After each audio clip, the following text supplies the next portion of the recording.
Hey everybody, I thank you for joining us on our live coverage here in MyRadar. I'm Chief Meteorologist Leslie Hudson. In the MyRadar studios, we are in Orlando, Florida. Our time now is about 5:25 p.m. Eastern Time, continuing to keep you updated on severe weather that has been moving through parts of the eastern part of the country, and in particular across parts of the southeastern U.S.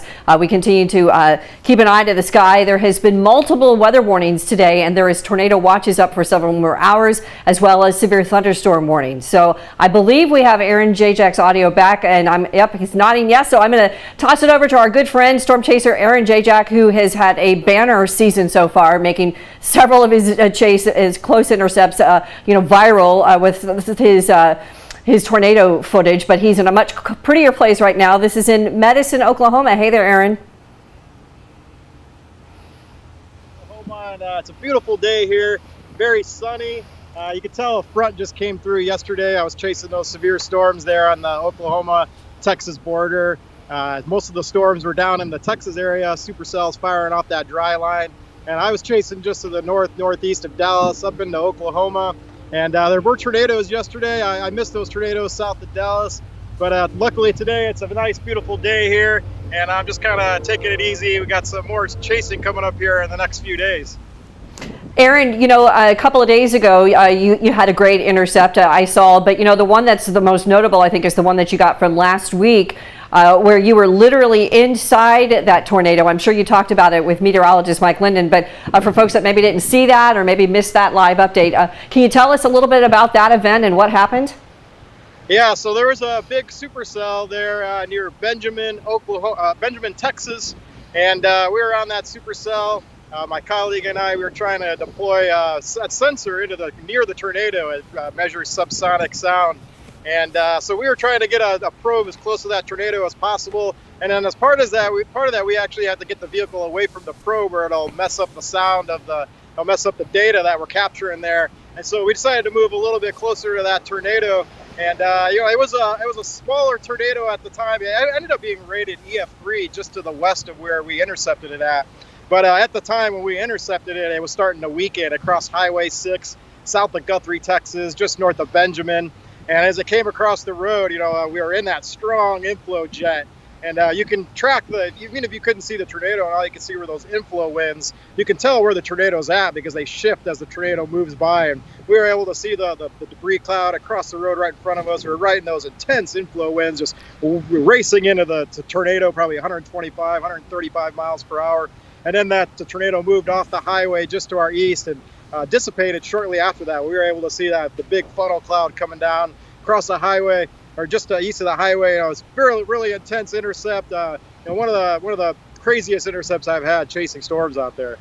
It was absolutely unbelievable to watch it, and I know that we even had to edit some of it because it was so intense. And just hats off to you and your team for safely intercepting that. We put on our video, you are a professional, do not attempt this.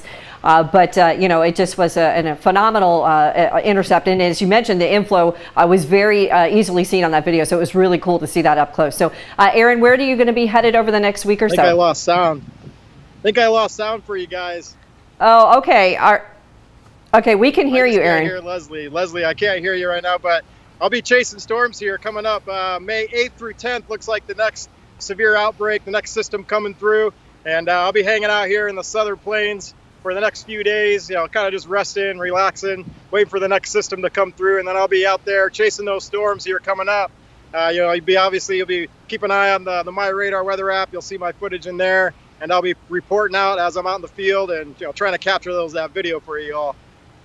All right, sounds great, Aaron. I don't know if you've got me, but that was the question I asked you, so that was perfect. So again, that is our very own storm chaser, Aaron Jajak, joining us live from Medicine Park, Oklahoma. He will be, of course, chasing, as he mentioned, over these next several weeks and months. And of course, there's plenty to track. Now, Damien, I didn't show the radar off the top there, the MyRadar app. So if we can switch over to that, I would appreciate it. I apologize. I meant to do this first, but I wanted to kind of show you a couple of those watches and warnings that we're watching. So you can see the tornado watches. These are up until about 4 p.m. local time, Central Time, or actually they've extended. I apologize.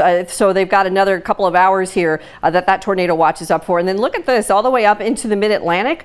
We're also dealing with some of the severe weather threat here. Now, this is a severe thunderstorm watch that is up for about another 3.5 hours as well. And this extends all the way up into the Delmarva. So there is a long arm of weather. Millions of people are being impacted. About 100 million people could be under the gun here with some of this severe weather over the next couple of days. Now, let's take a look at some of cameras. We're going to take our first one from our partners WeatherStem. This is in East Baton Rouge County in Louisiana. Now, they have been dealing with some of the rougher weather off and on throughout the day. There is another line headed that way here shortly. So the folks in Louisiana, I hope you guys are ready, because you've probably seen there is definitely more weather expected as you head through tonight. Our next camera is in Madison County, Alabama at the Randolph School. That's kind of where a lot of the weather has been today in Alabama and Mississippi. Of course, the Storm Prediction Center upping their risk to a moderate risk, not for Alabama in this area, but for a big chunk of Mississippi as well. So I'll show you that coming up in just a second. But let's take a look at some video. So there was a tornado on the ground in Calhoun County, Mississippi, just a couple of days ago. This is drone footage from the sheriff there, and this shows the scope of that damage. This was a late night tornado. I believe this was from Sunday when that tornado touched down. And you can see, we'll roll this for a couple of seconds here, and you'll see some of the more significant damage from that particular tornado. One of several that was an issue on Sunday night and Monday. It's been a particularly busy season for the Gulf Coast states and the Deep South. I've been talking about that, you know, just how busy it's been for the month of March. April, you can see very clearly there's extensive damage there. I do believe that there was no injuries from this particular tornado, so that's good to see. Our next video is out of Colgate, Oklahoma, and this was shot from Aaron. And if you can hear it, the sirens are going. This is from a severe warned storm from last night, where they were, again, tracking tornadic thunderstorms. Aaron was on these storms for several hours, but you can see there what looks to be what was trying to be a wall cloud dropping, and certainly a lot of cloud-to-cloud lightning and that severe storm. Our last video is something I shot yesterday. It is not the rainy season in Orlando, but look at this. You know, you can't, I'm not sure if you guys hear the audio or not, but it was howling. The winds there about 60 miles an hour in some spots. This particular video I had was not that high, but again, it was very dangerous weather across parts of Florida as that state gears up for severe weather as well. This is the time of year that we're talking about severe weather and daily summer storms and Mother Nature delivering. So now we'll take a look at what's going on with our 5 live radars. I've got those up, and there are all kinds of severe thunderstorm warnings across this region. So you can see what's outlined in red is the tornado watches, but there's actually severe thunderstorm warnings. There's been in the neighborhood of 10 to 12 severe thunderstorm warnings at a time, and some of these cameras that are in these areas, some of the news crews, the local crews have been showing the DOT cameras on social media, and the winds have been around 80 miles an hour with some of these particular embedded storms. So it's been some pretty nasty weather. As I switch over to the storm relative velocity, you can see that there's nothing here in terms of a rotation or a couplet that I'd be looking for. So there would be indications of the precipitation going towards and away from the radar at the same time, which would indicate a rotation or a swirl or vortex. So that's good news, but there has been several tornado warnings today, and there's been a few confirmed tornadoes as well. So as I broaden the scope out, you can see again that line of weather that extends from southern and southeastern Texas over Louisiana through parts of central Mississippi and into Alabama and into Georgia, and even up into the Carolinas, again getting preemptive because they know that the weather is coming there soon, that they will soon be dealing with it as well. So the Storm Prediction Center issuing and upping that risk to the 4 out of 5 this afternoon. That's roughly about 1 million people. It's been mainly cities like Hattiesburg, Meridian, some of the larger cities in central and southern Mississippi, and then the western fringes of Alabama as well. So we could see widespread tornadoes. They could be long-lived and intense. You know, that threat is going to last for several hours. We have not seen that so far today, but I certainly hope that is not the case, but the ingredients are certainly there. Look at the storm reports. Now, this was from earlier in the day. I totaled up about 400 reports, 22 tornadoes. There's been a couple of more more since I actually did this graphic. But wind damage about 201, hail reports about 185, and again, a lot of reports altogether, about 400 in just the last 24 hours. So Futurecast shows what we're going to be tracking. So look at that impressive line that will likely have hail and damaging winds, possibly some of these short-lived tornadoes extending through parts of Mississippi, down into Louisiana, over into Birmingham, and switches back over to the Carolinas in these coming hours. So this is what we're going to be tracking tonight. I'll be here, as well as our crew, Matt Hyland and Damien McFarland will be here. I joined you guys together as we head through these next couple of hours. And then on Wednesday and Thursday, this could be a threat for the state of Florida. So we'll see if this stays together, if it holds it together. It certainly has the potential to do so, and it definitely has the potential to create heavy rain. So over the next 3 days, the Weather Prediction Center indicating southern Mississippi, southern Alabama, Florida Panhandle, 3 to 5 inches of rain in those pockets.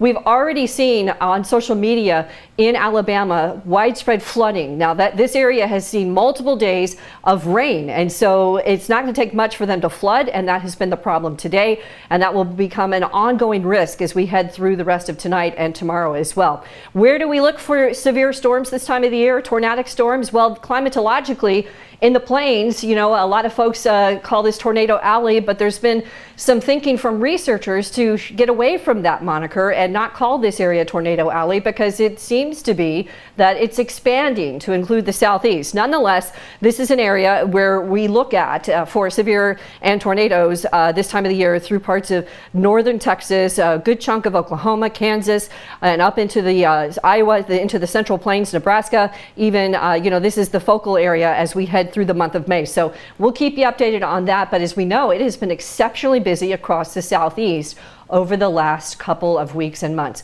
So what do you do if there is a warning issued for you? You probably already know this, but you know, it's always a good reminder, because sometimes you just need this reminder. Avoid windows and doors and outside walls if you are under a tornado warning. Cover yourself with blankets or mattress for protection. A bicycle helmet or some type of helmet to protect you would be ideal. You want to say the safest place to be is in your basement, but like here in Florida, we don't have basements. You can go to the interior room or your hallway to keep you safe. So we certainly hope that is something that you will remember as you head into these next several hours if you're in that threat of the tornadoes. All right, we have been covering a lot about tornadoes and tornado safety. We have one of our signature features was from the Harrison family, and they recounted their impacts and their memories from the deadly tornado outbreak from 2011. Here's a bit of their story.